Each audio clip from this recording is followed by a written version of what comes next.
Hello students, तो आज के क्लास में हम डिस्कस करने वाले हैं introduction, classification and nomenclature of ethers. तो सबसे पहले हम देखेंगे कि what are ethers. So ethers are the derivatives of alkane which are obtained by replacing an hydrogen atom with alkoxy group. ठीक है, तो अल्केन का जनरल फॉर्मूला है RH। अगर हमने इस हाइड्रोजन को रिप्लेस कर दिया by OR group, that is alkoxy group. ये था अल्केन। अल्केन का हाइड्रोजन रिप्लेस किया अल्कोक्सी ग्रुप से, तो हमको मिलेगा ROR- compound. So it means that this compound is called as ether.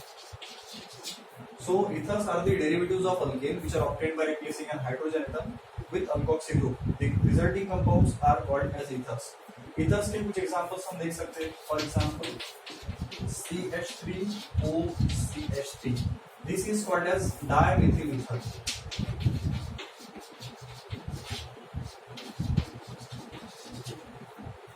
CH3CH2OCH3, this is called as ethyl methyl ether.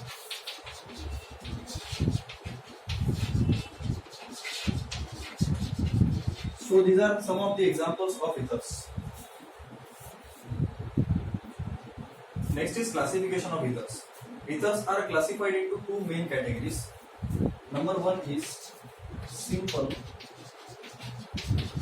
or symmetrical ethers. ठीक है, सिंपल और सिमेट्रिकल ईथर्स। सिमेट्रिकल का meaning होता है सेम।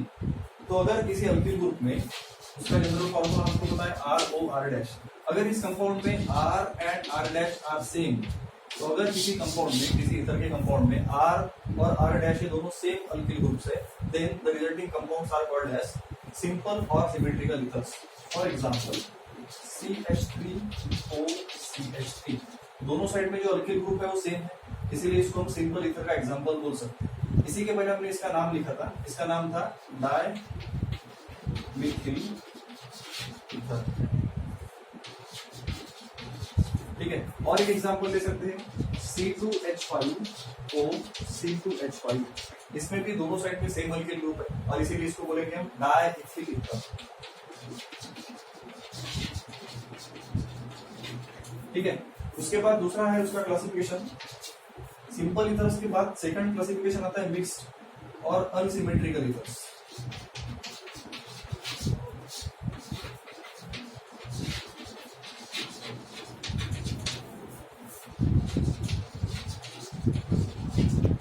मिक्स्ड और अनसिमेट्रिकल ईथर्स में क्या होगा, where R and R' are not equal और not same। ठीक है, तो ऐसे ईथर्स जिसमें R और R' ये सेम नहीं है, दोनों साइड में डिफरेंट डिफरेंट अल्किल ग्रुप्स है ऑक्सीजन के, ऐसे ईथर्स को हम क्या बोलेंगे, मिक्स ईथर्स बोलेंगे। फॉर एग्जांपल CH3OC2H5, तो यहाँ पर देखो दोनों साइड में जो अल्किल ग्रुप लगे हैं वो डिफरेंट है और इसीलिए हम क्या बोलेंगे, इसको मिक्स ईथर बोलेंगे। इसका नाम क्या होगा, अल्फाबेटिकल ऑर्डर फॉलो करेंगे तो इथिल का ई पहले आता है, इथिल का एम बाद में आता है, इसीलिए इसको बोलेंगे इथिल मिथिल ईथर।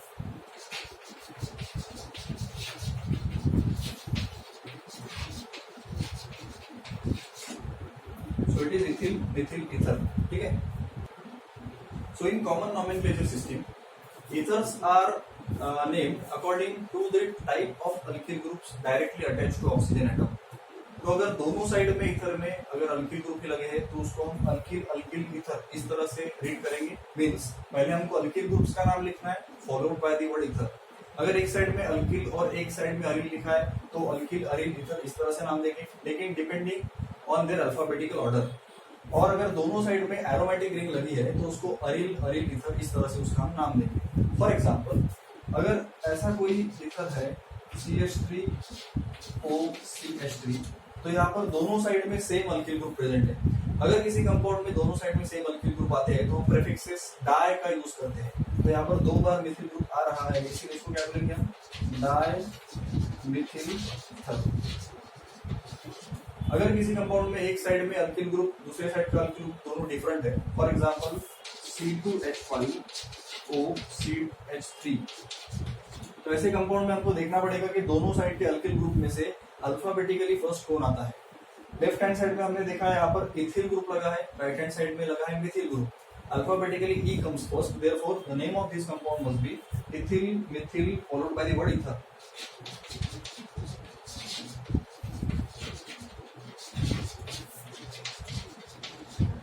ठीक है, अगर किसी केस में एरोमेटिक रिंग लगी है तो एरोमेटिक रिंग के केस में हम देख सकते हैं उस अल्किल ग्रुप का नाम उसको लिखना पड़ेगा। तो इस केस में एक साइड में एरोमेटिक रिंग है, एक साइड में एलिफेटिक अल्किल ग्रुप लगा है। ऐसे केस में इसका नाम है फिनिल और इसका नाम है मिथिल। तो अल्फाबेटिकली मिथिल और फिनिल में सबसे पहले कौन आता है? एम कम्स फर्स्ट, तो इसलिए आपको इसको मिथिल फिनिल इथर इस तरह से नाम देना होगा। तो इसका नाम हो जाएगा methyl phenyl ether. There are some special examples also. Common system में ऐसे कुछ कंपाउंड्स है जिनके कुछ स्पेशल नाम भी जनरली कॉमनली फेमस है। जैसे कि यहाँ पर हमने एग्जांपल लिया था अभी थोड़ी देर पहले, that is Mithil phenyl ether. इस मिथिल फिनिल इथर को भी एनिसोल भी बोला जाता है। दूसरा एग्जांपल है इथिल फिनिल इथर और इसको फेनिटॉल इस नाम से जाना जाता है। तो ये भी आपको याद रखने पड़ेंगे। तो common nomenclature system of ethers में ये कुछ होमवर्क प्रॉब्लम्स है जो आपको घर पे ट्राई करना है।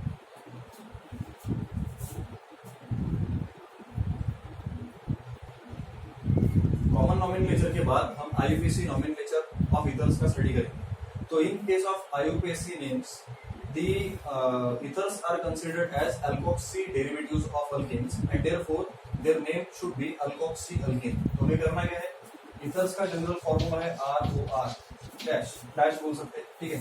तो इस केस में हमने देखा था कि ethers are the compounds which are obtained by replacing one hydrogen atom with alkoxy group, one or more hydrogen atom with alkoxy group, then the resulting compounds are called as ethers। तो इसको हम क्या बोलेंगे? Alkoxy derivative of alkane. Alkoxy means क्या होता है? OR part जो होता है वो अल्कोक्सी पार्ट होता है और रिजल्ट रिमेनिंग जो कार्बन रहेंगे उसको आपको पैरेंट अल्केन कंसीडर करना पड़ेगा।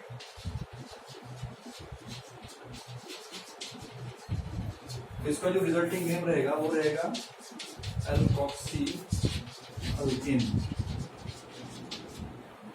फॉर एग्जांपल सपोज यहाँ पर ऐसा कुछ कंपाउंड है CH3O CH3, तो आपको दोनों साइड में सेम अल्किल ग्रुप दिख रहा है, इसीलिए किसी भी एक पार्ट को अलॉन्ग विद ऑक्सीजन आपको अल्कोक्सी बोलना है और दूसरे पार्ट को अल्केन बोलना है। तो ये पार्ट हो जाएगा पैरेंट अल्केन और ये पार्ट हो जाएगा अल्कोक्सी। इसलिए इस कंपाउंड का नाम हो जाएगा methyl and oxygen combines to form methoxy और एक कार्बन वाला अल्केन होता है methane. So it is methoxy methane.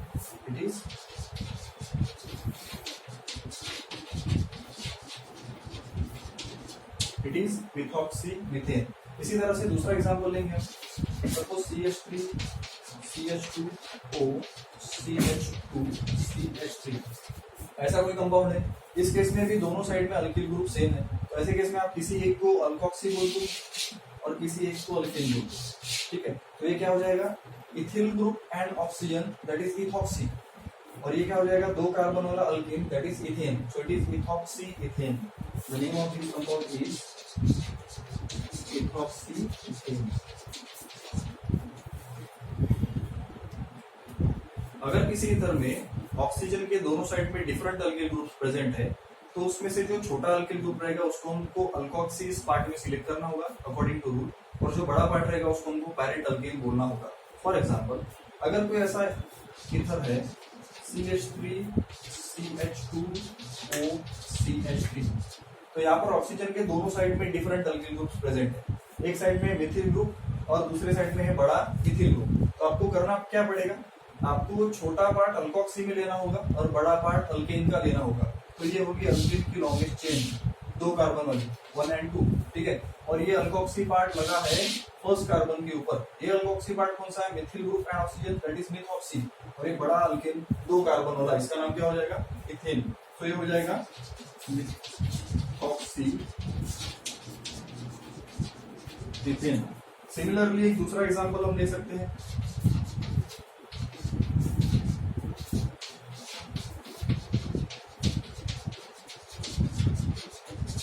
इस एग्जांपल में ऑक्सीजन के दोनों साइड में लगे हुए अल्किल ग्रुप्स डिफरेंट है।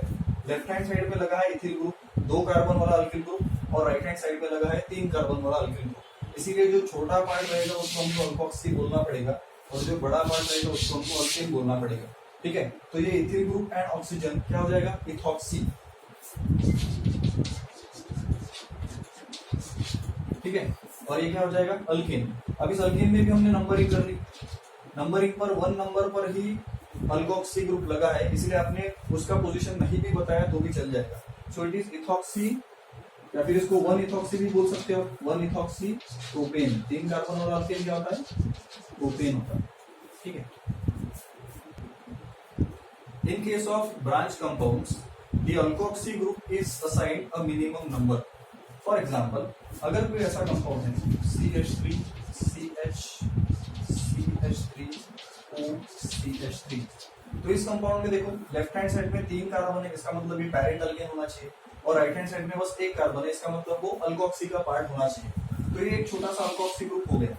लेकिन अभी जो कार्बन लेफ्ट हैंड साइड में बचे हैं उसमें आपको एक लॉन्गेस्ट चेन सिलेक्ट करनी होगी। तो ये 3 कार्बन की लॉन्गेस्ट चेन इस तरह से सिलेक्ट हो जाएगी। ठीक है, अब ये अल्कोक्सी ग्रुप को मिनिमम नंबर मिलना चाहिए, इस तरह से आपको इस लॉन्गेस्ट चेन को, पैरेंट चेन को नंबरिंग करनी होगी। अब हम लेफ्ट से नंबरिंग करते हैं तो ये 1 2 3 हो जाएगा, इसका मतलब इस कार्बन को सेकंड रैंक मिलेगा। और अगर हम नीचे से नंबरिंग करते हैं तो 1 2 3 दोनों साइड से नंबरिंग सेम मिलती है, इसलिए हम कहीं से भी नंबरिंग कर सकते हैं। तो अब इस कंपाउंड का नाम हो जाएगा, देखो 2 नंबर पर लगा है मिथॉक्सी ग्रुप, तो it is 2 methoxy propane. It is 2 methoxy propane. Similarly और कोई एग्जांपल ले सकते हैं, सपोज ऐसा कोई एग्जांपल है CH3 CH2 CH4 C2H5 CH3। तो इस केस में देखो ऑक्सीजन को एक साइड में लगा है 2 कार्बन वाला अल्किल ग्रुप और दूसरे साइड में लगा है 1 2 3 4 कार्बन वाला अल्किल ग्रुप। तो आपको अल्केन का लॉन्गेस्ट चेन सिलेक्ट करना है। ठीक है, और ये हो गया अल्कोक्सी पार्ट। हमको नंबरिंग उस एंड से करनी है जहां से इस अल्कोक्सी वाले कार्बन को मिनिमम नंबर मिले, तो ये हो जाएगा 1 2 3 एंड 4। सेकंड नंबर पर लगा है इथॉक्सी और ये 4 कार्बन वाला कंपाउंड है ब्यूटेन, तो इट इज 2 इथॉक्सी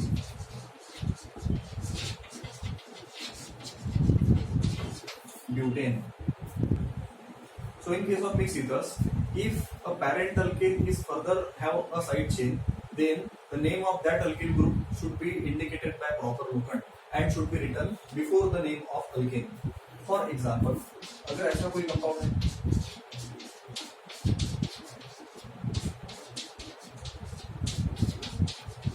तो इस केस में देखो लेफ्ट हैंड साइड में 1 कार्बन है ऑक्सीजन के और राइट हैंड साइड में 1 2 3 4 कार्बन है।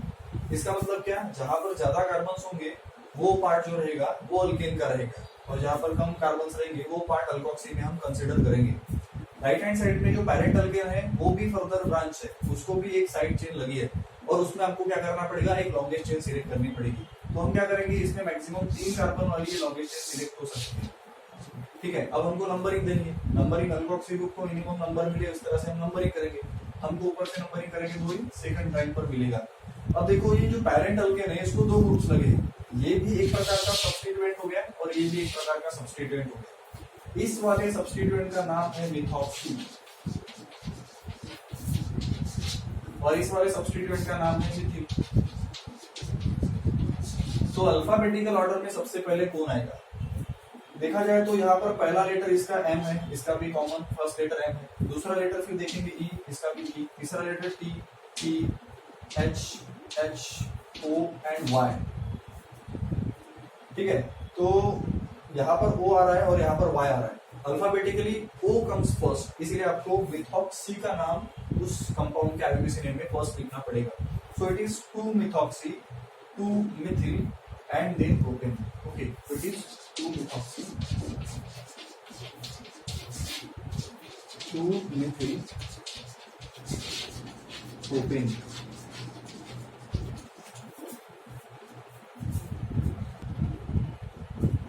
If the alkoxy group is further branch, then that branch should be named just before the name of alkoxy group with a proper locant.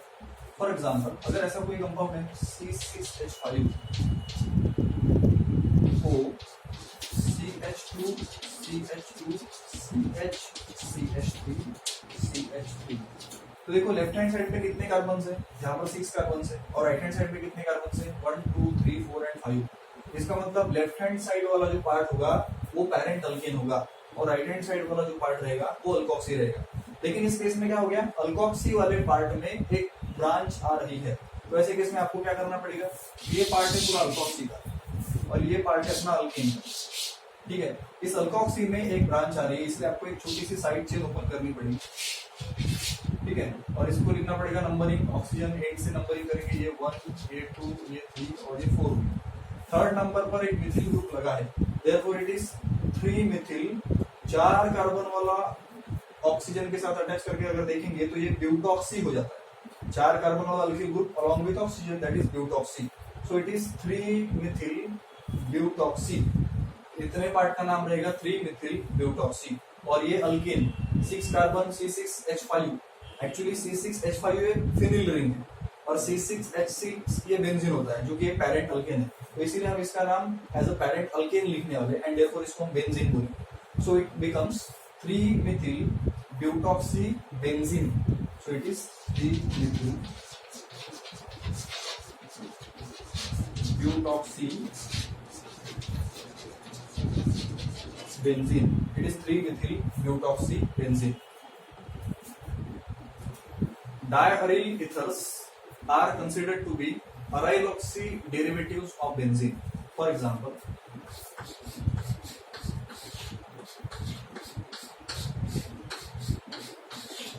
ठीक है, इस case में देखो दोनों साइड में फिनिल रिंग लगी है, लेकिन अकॉर्डिंग टू आईपीसी सिस्टम आपको एक पार्ट को अल्कोक्सी में कंसीडर करना है, तो दूसरे पार्ट में आपको अल्केन, दूसरे पार्ट को आपको अल्केन कंसीडर करना है। तो दोनों में से किसी भी एक बेंजीन रिंग को आप अल्कोक्सी में कंसीडर करेंगे, ठीक है। Alkyl group plus oxygen that is alkoxy. अब इसको as a alkyl group consider करना है, इसलिए इसको बेंजीन नहीं बोलना है, इसको आपको फिनिल बोलना है। Phenyl plus oxygen becomes phenoxy, तो ये पार्ट जो हो जाएगा वो फिनॉक्सी हो जाएगा, और रिमेनिंग इधर वाला जो पार्ट है एज अ अल्केन आपको कंसीडर करना है। तो ये अब हो गया अल्कोक्सी पार्ट और ये हो गया अल्केन वाला पार्ट, ठीक है। तो ये phenyl plus oxygen that is phenoxy, तो ये हो जाएगा इसका नाम फिनॉक्सी। और ये पैरेंट अल्केन कंसीडर करेंगे तो इसको हमको बेंजीन बोलना पड़ेगा, it becomes benzene. So it is phenoxy benzene. In case of alkyl aryl ethers हमें उनका नाम इस तरह से देना है, देखना है कि दोनों साइड में कितने कितने कार्बन है, उस हिसाब से उसका नाम होगा। अगर एरोमेटिक रिंग में ज्यादा कार्बन है और एलिफेटिक रिंग में, एलिफेटिक चेन में कम कार्बन है, तो इसको हम बोलेंगे अल्कोक्सी डेरिवेटिव ऑफ बेंजीन। लेकिन अगर ऑक्सीजन के एक हैंड साइड में, वन साइड में अगर एरोमेटिक रिंग है विद 6 कार्बन एटम और दूसरे साइड में एलिफेटिक चेन है with more than 6 carbon atom, तो ऐसे केस में आपको इसको बोलना पड़ेगा फिनॉक्सी डेरिवेटिव ऑफ अल्केन, ठीक है। क्योंकि इस केस में यहाँ पर लेफ्ट हैंड साइड में कार्बन ज्यादा है तो ये अल्केन वाला पार्ट होगा, राइट हैंड साइड में कार्बन कम है तो ये अल्कोक्सी का पार्ट हो जाएगा। तो इसका नाम हो जाएगा मिथॉक्सी बेंजीन।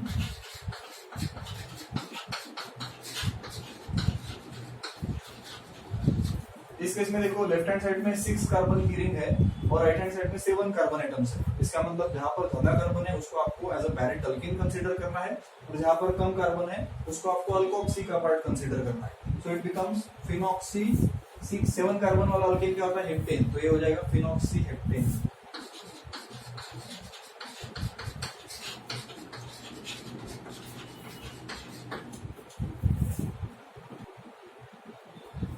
तो आईपीसी नॉमेनक्लेचर सिस्टम के इन एग्जांपल्स को आपको घर पे ट्राई करना है, ये आपके लिए होमवर्क है। आई होप आपको सबको common as well as IPC system properly समझ गई है। Thank you.